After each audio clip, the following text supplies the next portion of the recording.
Assalamualaikum warahmatullahi wabarakatuh. Selamat siang semuanya. Terima kasih sudah meluangkan waktu untuk bergabung dalam webinar hari ini yang bertemakan menjaga kesehatan mental. Kami sangat senang bisa berbagi informasi yang berguna untuk kesehatan rekan-rekan sekalian. Sebelumnya, izinkan saya memperkenalkan diri. Saya Habibah Nur Fauzia, selaku MC pada webinar hari ini. Hari ini kita akan mendengarkan pemaparan dari narasumber kita yang luar biasa. Kami mengundang Dini Anggraini yang akan membahas bagaimana cara menjaga kesehatan mental kita. Dan tentunya ini akan berdampak baik bagi kehidupan kita sehari-hari. Baik, sebelumnya saya akan membacakan materi yang akan dibahas oleh Dini Anggraini. Dini Anggraini merupakan siswi SMK jurusan perkantoran yang memiliki keterampilan komunikasi dan interaksi sosial yang sangat baik. Meskipun beliau masih muda, ia memiliki ketertarikan besar terhadap kesehatan mental dan aktif mengikuti berbagai kegiatan terkait. Dalam webinar ini, pemaparan akan berbagi cara-cara menjaga kesehatan mental serta pentingnya dukungan sosial dalam menghadapi tekanan hidup. Untuk itu, kepada Dini Anggraini kami persilahkan.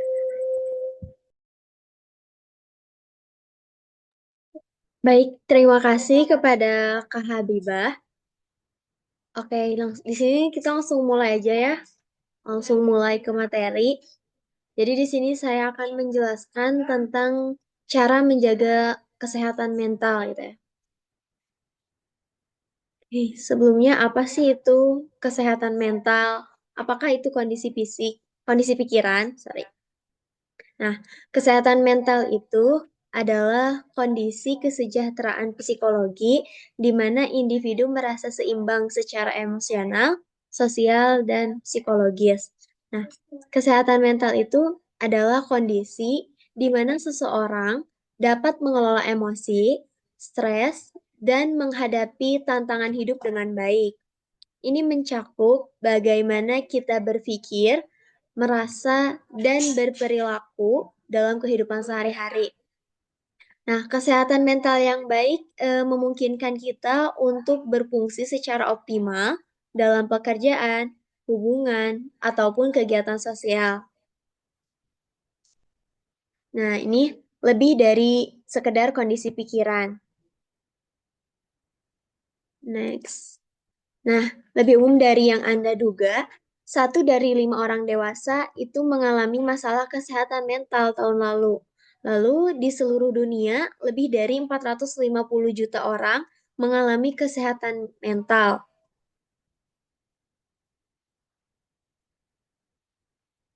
Next. Kesehatan mental itu tidak dapat dipisahkan.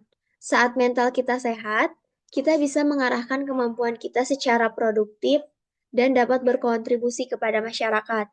Jadi, kesehatan mental itu sangat mempengaruhi setiap aspek kehidupan kita, termasuk hubungan sosial, produktivitas, dan kesejahteraan fisik.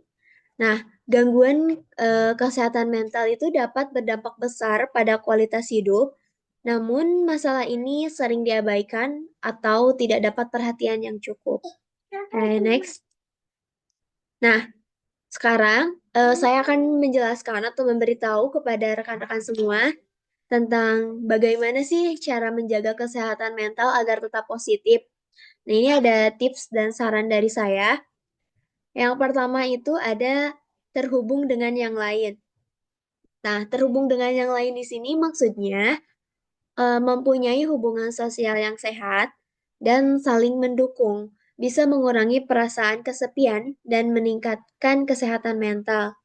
Jadi, untuk rekan-rekan semua, cobalah untuk terhubung dengan orang lain, entah itu keluarga, teman, ataupun komunitas. Jangan sampai kalian menyendiri di rumah atau merasa kesepian. Karena ketika kalian mengalami gangguan kesehatan mental, lalu kalian tidak ada teman untuk bersosialisasi ataupun kegiatan, itu bakal sangat berdampak besar bagi kesehatan mental kalian.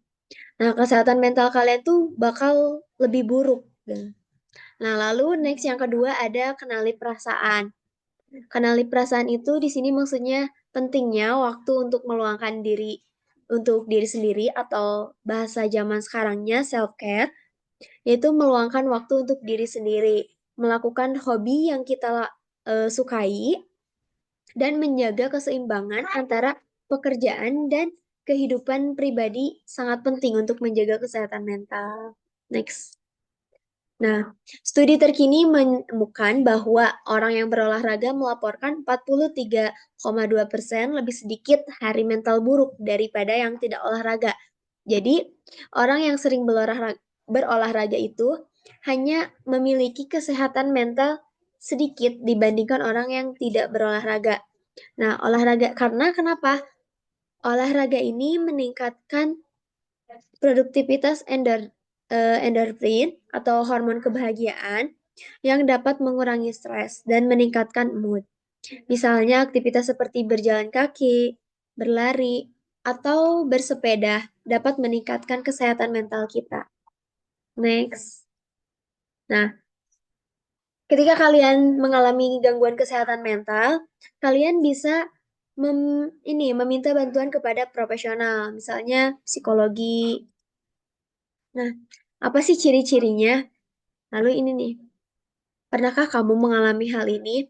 Untuk kalian rekan-rekan semua yang misalnya pernah mengalami kurang atau kebanyakan makan atau tidur, lalu merasa letih dan cepat lesu. Yang ketiga, merasa sangat bingung, gelisah, atau takut. Mendengar suara atau meyakini hal yang tidak nyata. Nah, ini tuh salah satu ciri-ciri kalian terganggu kesehatan mentalnya gitu.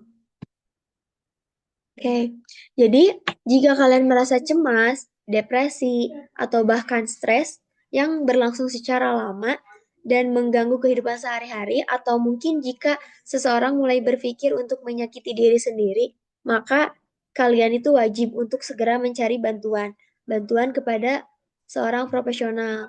Profesional misalnya psikologi. Jangan ragu untuk mencari bantuan profesional. Kita peduli dengan perasaan kita, jadi mengapa kita tidak peduli dengan pikiran kita? Kalau misalnya kita peduli sama diri kita juga harus peduli sama pikiran kita. Oke, oke, cukup mungkin Mbak Habibah.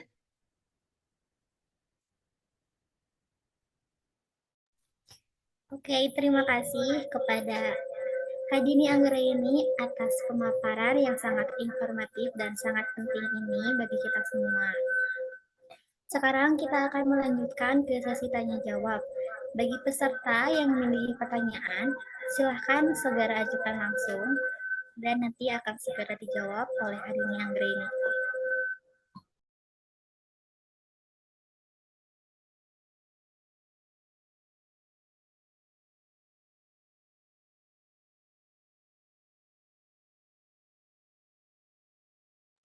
Baik, apakah ada yang mau mengajukan pertanyaan?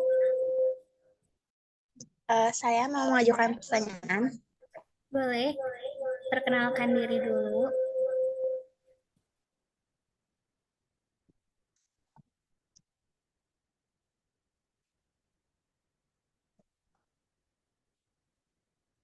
Perkenalkan, nama saya Mai Mardia. Pertanyaannya,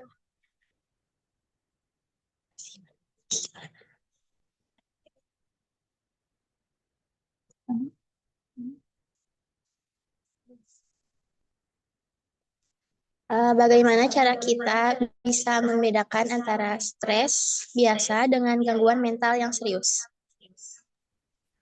Baik, terima kasih kepada Kak Mai Mardia atas pertanyaannya yang telah diajukan. Kepada Kak Dini Anggraini, silakan untuk menjawab pertanyaan dari Kak Mai Mardia.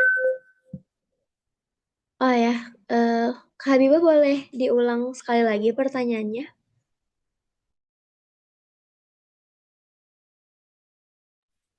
Boleh, baik. Pertanyaan dari Kamai Madia barusan. Bagaimana cara kita bisa membedakan antara stres biasa dengan gangguan mental yang serius? Ya, eh, bagaimana cara kita bisa membedakan antara stres yang biasa dengan gangguan mental yang serius ya? Oke, Ya, saya jawab ya Kak Mai. Jadi stres biasa itu umumnya terjadi sebagai respon terhadap situasi tertentu dan mungkin akan mereda setelah situasi tersebut selesai. Namun, untuk gangguan mental yang lebih serius, itu seperti kecemasan atau bahkan depresi, biasanya berlangsung lebih lama, beda sama stres yang biasa. Nah, dan dapat mengganggu kehidupan sehari-hari. Dan tidak hanya berkaitan dengan satu peristiwa ya. Nah, jika seseorang itu merasa terjebak dalam perasaan yang cemas atau sedih yang berlarut-larut, berlangsung lama dalam pekerjaan ataupun hubungan, itu mungkin tanda bahwa sudah saatnya gitu untuk mencari bantuan profesional. Sudah terjawab, Kak Mai? pada Kamai Madia. Baik, sudah terjawab. Terima kasih. Terima kasih kembali Kamai Madia. Selanjutnya, apakah ada yang akan mengajukan pertanyaan lagi? Dipersilakan.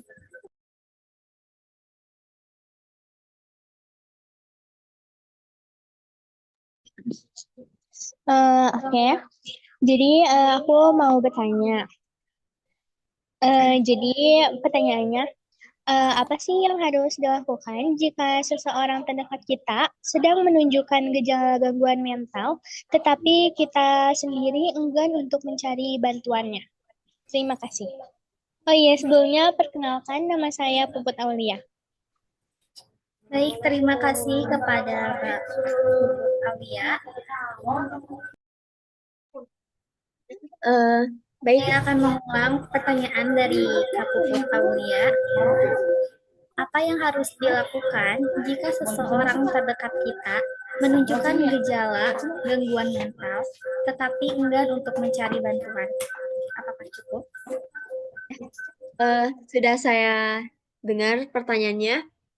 Ini tuh merupakan situasi yang sulit ya, namun sangat penting gitu untuk tetap menunjukkan dukungan dan empati. Coba untuk berbicara kepada mereka secara terbuka dan penuh dengan perhatian, tanpa menghakimi diri mereka atau orang yang sedang mengalami kesehatan mental ya. Jelaskan bahwa mencari bantuan itu adalah langkah yang positif dan bahwa tidak ada yang salah dengan mencari dukungan untuk kesehatan mental. Nah, sama seperti kita mencari bantuan medis untuk masalah fisik. Jika mereka masih tidak mau untuk datang atau enggan untuk datang meminta bantuan kepada seorang profesional, kalian atau Anda bisa membantu mencari informasi tentang sumber daya yang ada, seperti misalnya layanan konseling yang mudah diakses. Tetapi jika gejalanya itu sangat parah, pertimbangkan untuk mencari bantuan dari profesional atau pihak yang lebih berkompeten. Baik, kepada Kak Puput Aulia, apakah sudah terjawab? Baik, terima kasih sudah terjawab. Terima kasih ya, Kakak Dini sudah sangat terjawab sangat baik. Terima kasih. Oke, terima kasih kepada Kak Puput Aulia. Selanjutnya, apakah ada yang ingin mengajukan pertanyaan lagi?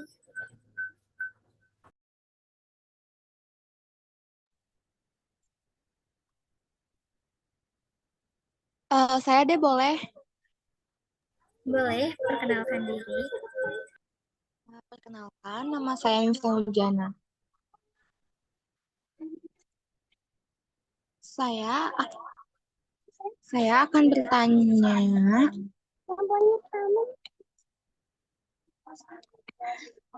apakah ada cara untuk mengatasi perasaan kesepian, terutama di masa-masa sulit?